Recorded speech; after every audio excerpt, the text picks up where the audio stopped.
Hey everybody, this is Yasir with another detailed fitness profile. And today our guest is Justin Labato with JL Showroom. Well, actually he's changed his name. So I want him to actually introduce himself and tell us what his new company name is. He's expanded to a new business. So go ahead, Justin, you got the floor. Hey guys, like Yasser said, Justin Labato. So original business name was JL Showroom Detailing. We've reinvented the wheel for our business by adding services and expanding. Now it's JL Showroom Auto Salon. That way it reflects on the level of services that we offer for the automotive market. Um, and I say automotive because we don't do anything RV, motorcycle, or marine. We're strictly automotive. So that's what allows us to be a little bit more exclusive for what we do in regards to our market as well. All right, great. So that gives an opportunity. Oh, where are you located, by the way? Melbourne, Florida, which is going to be the east coast of Central Florida, right where we're in the same county as Cape Canaveral, where the space center is NASA, where they launch the rockets. Okay, you got it. Oh, the smart people, huh? A lot of engineers. We've got Northrop Grumman, Harris, Rockwell Collins, quite a few of them. We got the Patrick Air Force Base, which is a huge Air Force base here. So we've got a huge engineer-based community, which I'm lucky for because in this downtime, those guys still get paid. So when they're ready to come out of their quarantine, they're gonna have money to spend. Great. That's excellent. Good deal. So we're gonna jump right in, and you're. So it sounds like you're in a fairly good position. As Justin alluded to, we're in the middle of the COVID-19 quarantine. I'm in Atlanta. He's in Florida, and so basically, the whole world is on quarantine for the most part. The United States, most states are locked down. He's shut down. I am as well.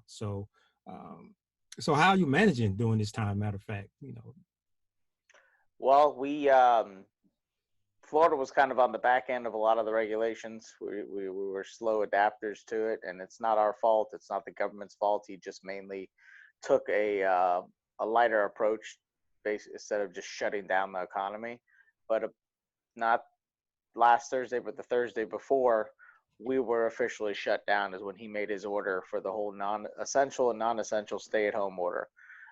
So we had shut down.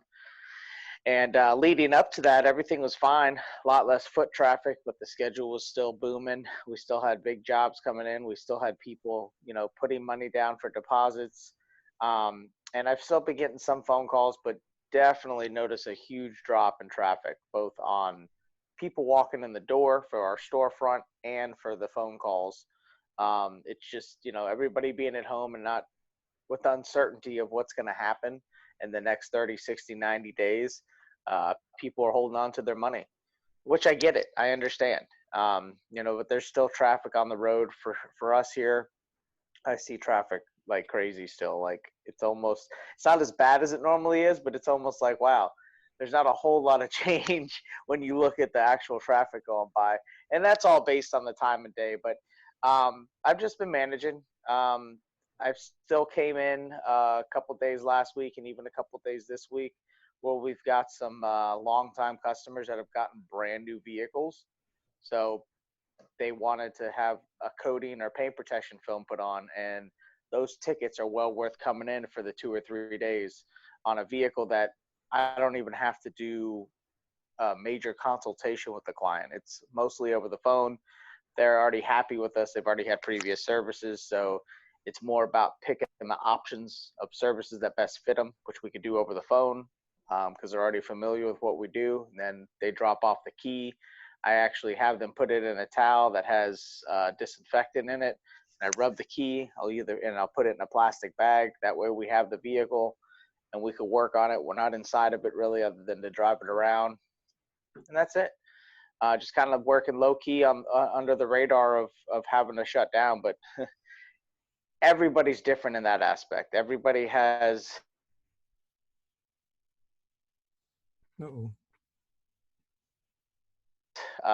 different, stabilities that they have to maintain financially. So there we go. Okay.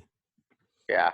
Anyhow, so it's just, just doing what I can. Like I was saying, everybody's a little different. Everybody has different reasons that they have to go back into work. Some people can't sit still. Yeah. Even people at home. I saw a Facebook post the other day about how it was a female. She was kind of ranting, but she's ranting about how some people have addictions, and in order for them to ignore their addictions, they need to do stuff. They need to have like little hobby cars, or they need to go to Lowe's and get stuff for their garden so they could garden all day long, so that way it keeps them busy without having to sit there and dwell on what their bad habits may be, or poisons may be, like recovering alcoholics or drug addicts, the things like that that just keep people busy. And it's sometimes hard for some of these people to do that, especially if they're a business owner. You're asking them to shut down their livelihood, and that's what kept them motivated, and that that twitch going, in the right direction. But yeah, it's you know, speaking for myself, I'm just taking it and rolling with the punches. I got you. What's do you have trouble sitting still?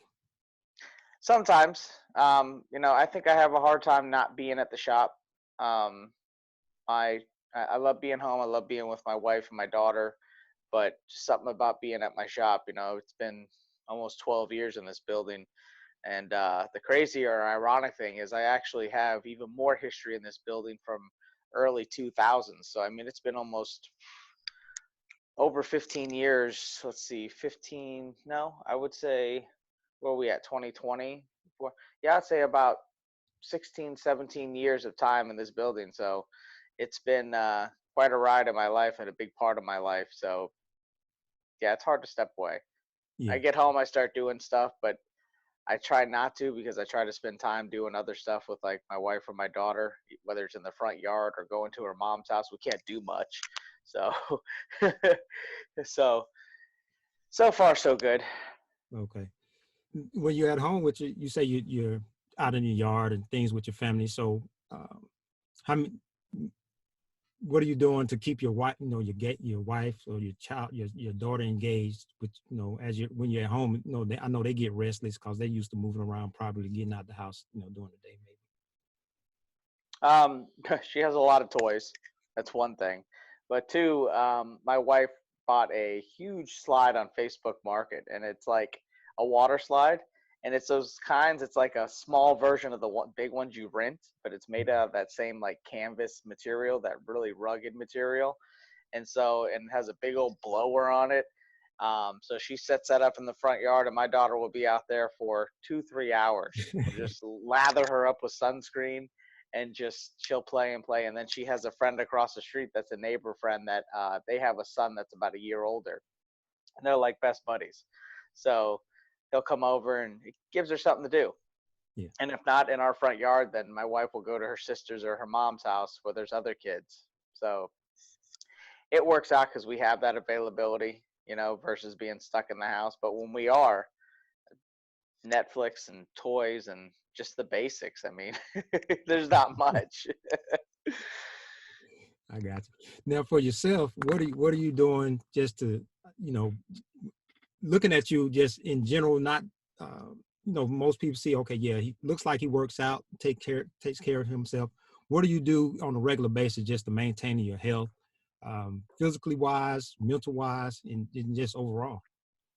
Well, first, I'll give you a little background for those that may not know. Um, from the time I was 19 to the time I was 30, I competitively fought. I was a super competitive athlete in regards to USA amateur boxing. I traveled the state of Florida.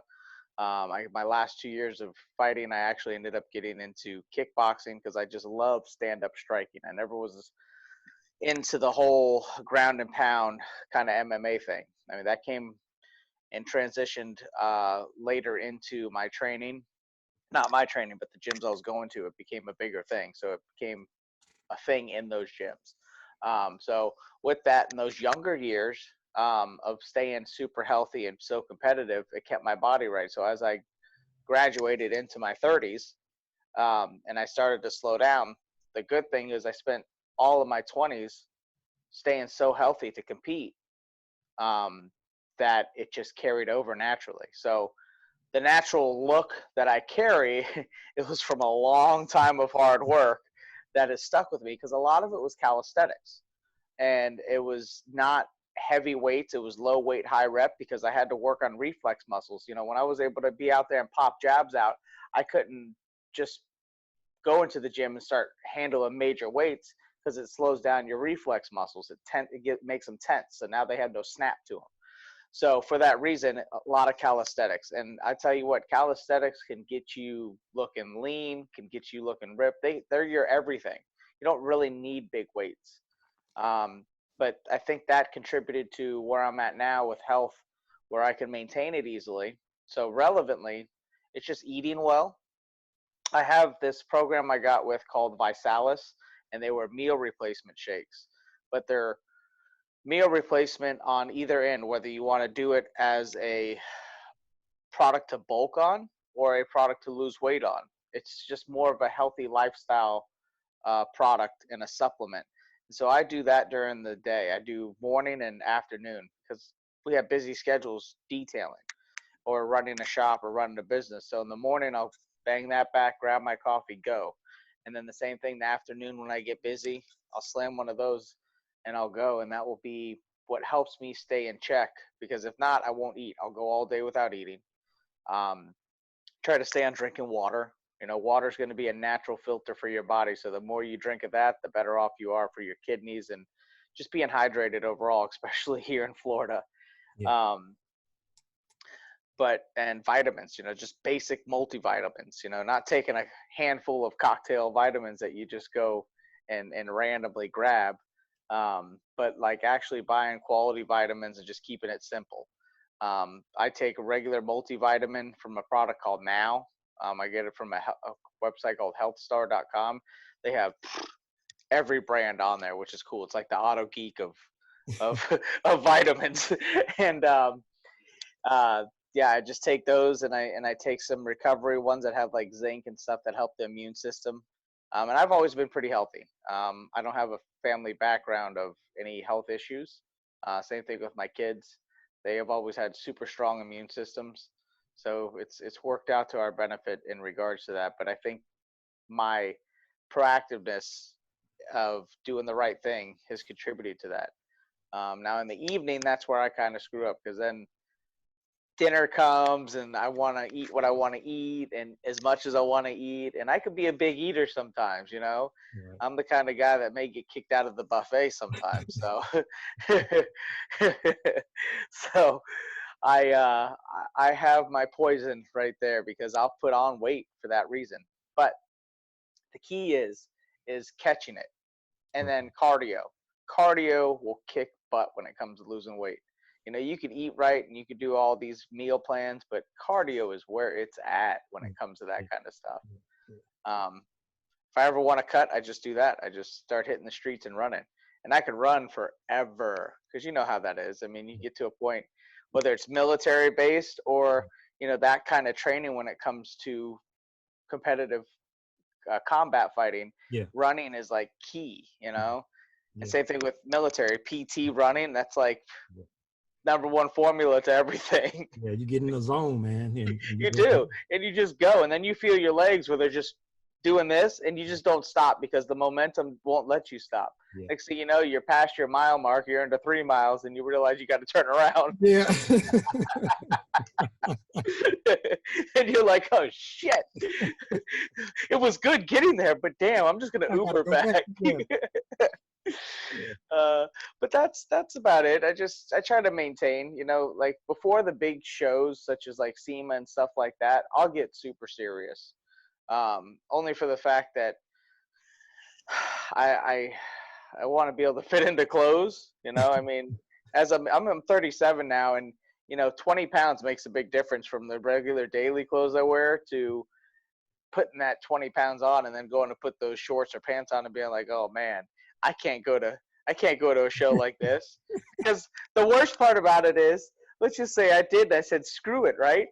I go eat all this crazy food because when you go to these shows, whether it's Mobile Tech or SEMA, all you're doing is hanging out during the day and eating like Mhm. crazy at night.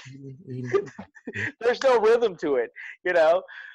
So I do it for that reason because it's like a way for me to uh, fast in a way.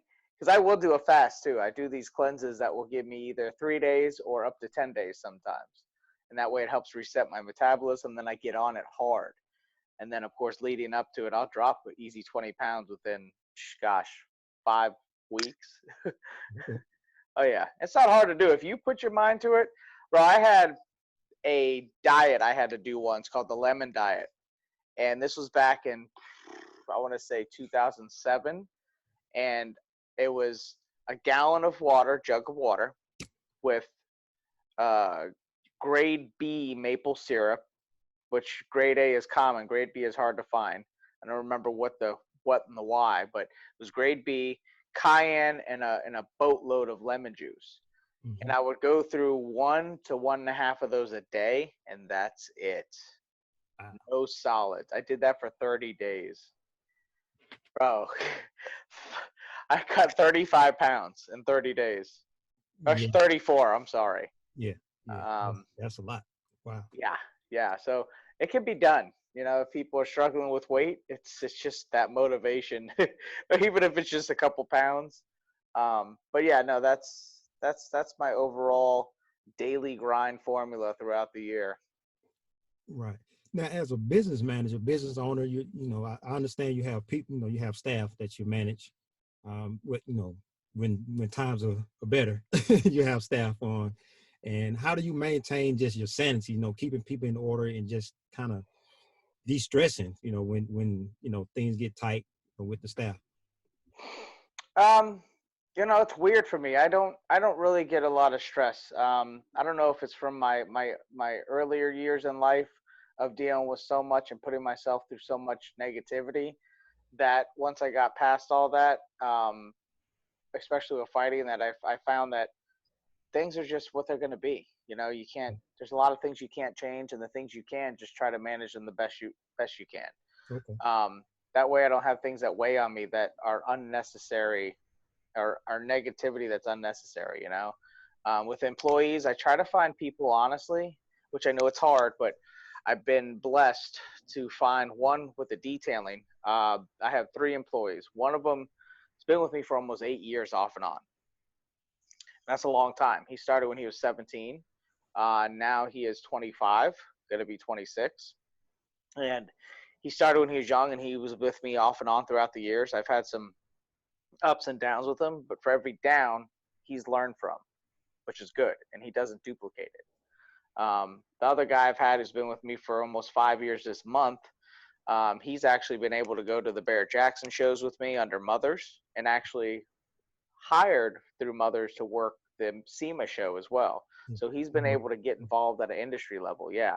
Yeah. Um, he was actually at that first class parenting party that we did back in 18. Okay. Yeah, he was there. So he got a taste of that, you know, and that was really cool to be able to see, one of my guys be able to go to these events and get a taste of what I deal with all the time. The other guy's been with me for about 2.5 years. So longevity wise, these guys, they started from scratch. They knew nothing. So everything I taught them was with purpose and integrity, and they know me. They know me personally too. So it's one of those things where they have a respect for me, to where they're not getting loose lips and they're not saying stuff. They want to follow suit. They see it as a team, not as coming into work.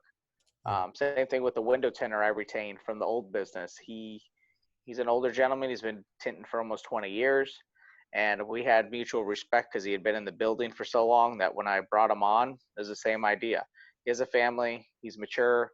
It's one of those things that they don't look at it as work. They look at it as, I'm here to make money. How can we all do this? Okay. And that's the mindset that's here, and that's what makes it, I think, a lot less stressful, to your point, with dealing with the daily grind of things. And things happen, but it's how they are addressed is what the outcome will be. If an accident happens, let me know. Let's see how we can fix this. If we can fix it in house, great. If we have to hire somebody third party to take care of it, great. Now, worst case, if it has to come out of your pocket, now we have to talk how we're going to do this. Yeah. You know, because I'm not going to go. You know, if they got say they do something that costs them a couple $100, I'm not going to hit them on the head for that right out the gate for trying to get all the money from them. I'll pay it forward. I have it, but I'll maybe make them pay half now and half later. You know, that way I'm still reasonable, but they're still acknowledging that they screwed up and they have to fix it. Now, good thing is I could probably count that a handful on my hand in the past, like, I don't know, 3, 4, 5 years Okay. of incidents that have happened where we've actually had to pay for a repair at some level. But no, I think managing the staff and the daily grind is fine. I think the customers are more stressful than the than the Well, employees. yeah. Well, let's talk about that a bit. You know, dealing with the customers, because I'm kind of in the same boat. You know, I work alone, of course, but yeah, dealing with customers can be stress. So what are some situations you've come in contact with, and how have you dealt with Well, it's funny. Customers, and I know because I worked alone for years, so I that's where I came from. And dealing with a customer one-on-one when you work by yourself, it's the same, but it's different than when you have employees because it's their perspective. When you're by yourself, their perspective, oh, this guy is one-man band. He's doing the work by himself. I love that. I respect it. Or you get the other ones that are like, oh, you're a one-man band. You ain't got much overhead. What can you hook me up for? You know what I mean? And then the same goes for when you have a bigger operation with employees. They come in, they look, they're like, man, this guy's got it going on. You know, there's a lot here. Oh, you're not working on my vehicle though. Who is? I came here for you. Why? That's I don't want those guys working on my vehicle. Or oh, you've got a lot of people here. You're not the one doing the work. Think maybe I get a hookup. You know, it's weird how it's the same approach, but it's a different perspective that they have for the reasoning why they're trying to, you know, whatever it may be. That's not all of them. You know, you get the positive ones that come in, you know, as a solo guy, and they're like, oh man, we really appreciate you. You work hard, and they just praise you. Um, Same thing with having employees. They're like, oh, that's awesome. How long have they been with you? And then they hear how long, and they're like, oh my gosh, that's amazing. You know, because we do have quite the turnaround for employment in the detail industry it? when Right. it comes to business owners, because it's hard to find good help. You know, because they feel that they could learn it and go do it themselves and make as much money, and Yeah. it don't work out like Right. that. Right. Right. Right. But yeah, though they have, you know, customers are funny, but it's also what I found is how you present yourself and how you represent yourself in your services Mhm. is going to be a huge factor on what kind of customer you're bringing into the front door, what you're attracting.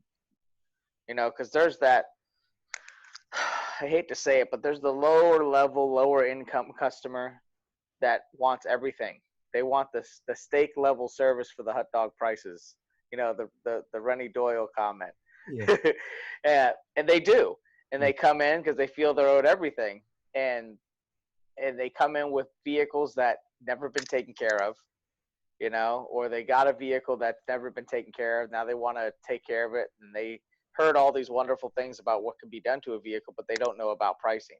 Or they're only familiar with the car wash prices, and then they come to you as a professional and you shoot them out a number and they're like, that's crazy.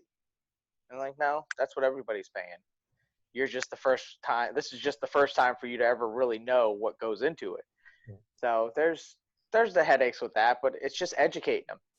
And that's what consultations are for. You know, the more you educate them, the when you do get those kind of customers that aren't a fit for you, you'll be able to at least filter them out without frustration because you're going to be able to manage expectations. Yeah. And sticking to your guns and staying firm with what you do, that will either make the deal or shake hands and they weren't a fit for you. Yeah. I think that's the biggest frustration is sometimes spending time with somebody and they don't know how to say no because some people don't. Some people in general. I mean, there's people in our industry that just don't know how to say no. And it's Right. not a bad thing. It's just a natural thing that you don't want to disappoint somebody. And people are like that. They don't want to tell you no. They don't want to disappoint you. And customers are like that. And they'll let you go through the whole spiel And then they'll get that pamphlet, right? Like this, they'll be like, yeah, I got, I got to go talk with my husband. Yeah. I got to go talk with my wife. Let me sit on this. And then they'll never hear from you again. Or they're at the end of it, they're like, you know what? I can't afford that. After that whole spiel, instead of just out the gate telling you, but Right. Right. it is what it is. It's, Yeah. understanding how to approach that respectfully and professionally Right. is what matters, because that impression could have them come back at a later date with a newer vehicle that is a candidate, and they'll be like, you know what, you told me you didn't work on this vehicle because of that, but I've got this new one and I really like the way you handled it. And I've had that happen a lot of times. But we've turned somebody away and a year later they come back with a new vehicle, all because of how you handled it, how you presented yourself in such a manner that it still appealed to them. Okay. Good deal. Yeah. Yeah. That's excellent. Building that relationship so that you stick in their head. You stick with Yeah. them.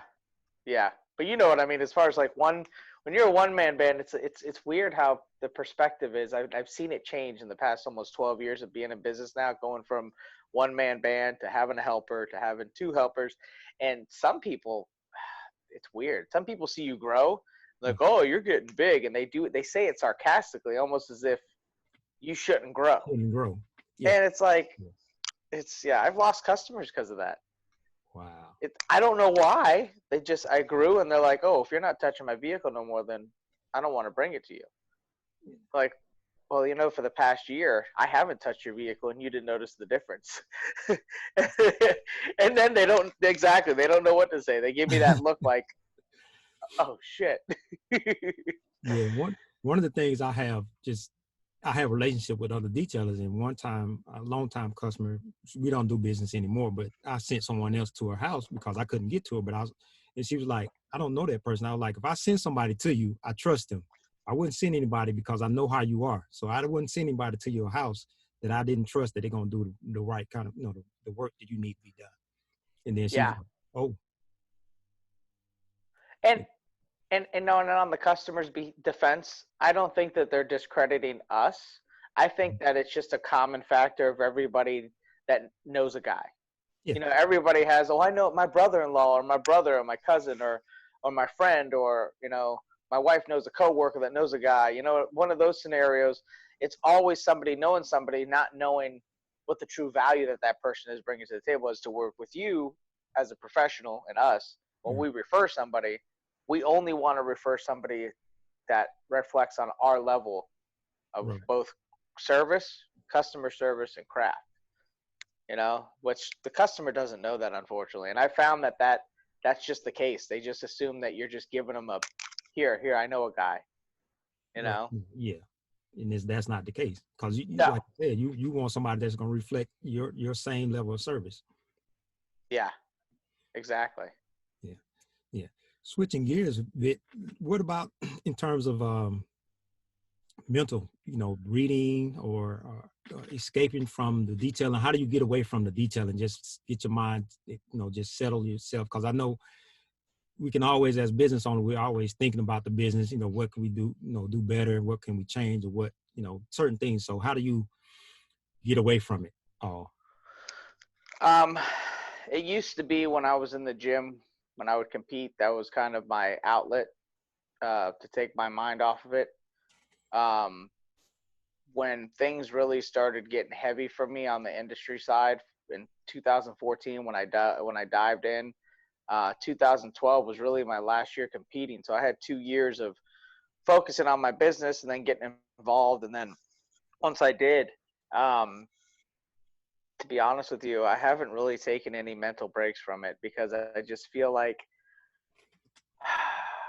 I had so much energy put into fighting, and that was my love and everything, that I switched gears and put that same interest into my business and the industry, and it became who I was, more of a product of my environment. So at that point, I just told myself that was my everything. You know what I mean? As far as like my hobby, my interest, and I don't shut off because it doesn't ever overweigh on me. There Okay. might be some overwhelming moments where I have too many things back to back that I have to do, But that could be here at the shop even, you know what I mean? That could be anywhere. That could be at home, having too many, chores to do at home. I got to do this, got to do that. But I hate to say it, but I haven't really shut it off. There's really not an outlet other than being home with my daughter and my wife. I mean, that occupies my mind, but I'm always going. I'm always looking at social media and watching and still plugged in and basically always have my finger on the pulse. Okay. Okay. Yeah. So speaking of, you say you with your wife and your daughter, do they pull on you like get away, try to get you out of that mode sometimes? Oh yeah, my wife especially. Get off your phone. I was like, oh, okay. Yeah, she calls me out on it. Absolutely. And my daughter, she's 2.5, and she'll come grabbing at me. And same thing if I'm on the computer at home and I'll stop what I'm doing. But yeah, there's times where they have to yell at me. Yeah, because I'm plugged in. Yeah. But I mean, sometimes when I'm on my phone, I tell her it's no different than her watching a show on TV. I'm just not interested in the show. Instead, my head's buried in my phone. It's either buried in my phone or buried in a big screen of watching some kind of Lifetime movie network show. I mean, it's just I prefer my phone. I got you. Now, reading. What do you read? What are the things you like to read? Honestly, I haven't read since September of last year, September, October. Um, it's just because once I got fully invested into my business plan, and the ball started rolling with getting the information and documents for my SBA loan for the renovations, and once all that started going, that just took every bit of effort on top of the holiday season in balance, and then hitting the ground running at the first of the year. So I really haven't. I kind of, I guess, steered away from that, not purposely, but because I had so much on my plate with everything else that it just hasn't been a thing. But there was quite a few books I had read over the past couple of years. I mean, off top, of course, you would ask me, and I draw a complete blank. But I've got at my house, I've got a pretty good stack of recommended books that we have within the Detailers Network, and then just some things I found that were highly recommended because I read one book over another. Um, so, but yeah, nothing lately. It's been, gosh, about 6-7 months. Okay. Okay. I Yeah. got you. That's honest, cause I get it. You get Yeah. busy and It was like I'd get home and I'd read a couple, I'd read a chapter, or I'd get a couple pages underneath me, and then I'd go back to, marking it and put it down, and it was fine. And then life took over. yeah. I would like to do the audio ones because in the morning I've got a good half-hour drive to my shop, Okay. and I always tell myself, man, that'd be a great half hour other than just listening to the morning talk radio. Yeah. But Yeah. Audible, I think right now, from what I haven't looked into it, but I think they offer some free subscription or they got a free trial going on right now. So that might be something to check out.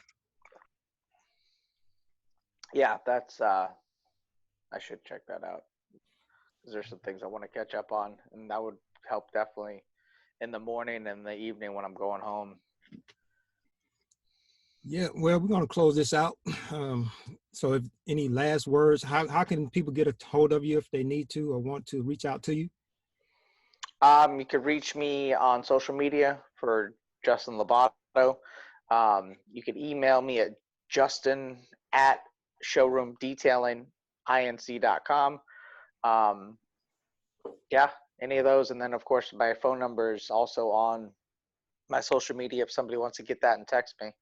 So, Okay. And any last thoughts, last words you want to leave us with? just, keep your head up during all this, and, do what you got to do to survive within means of being safe for yourself and your family. And just stay positive, because, I mean, eventually this is all going to pass, and whatever we end up going back to, now's the time to prepare. I know changes happen every week, but just prepare every week and roll with those punches of changes and adapt to them as we get closer to getting past this.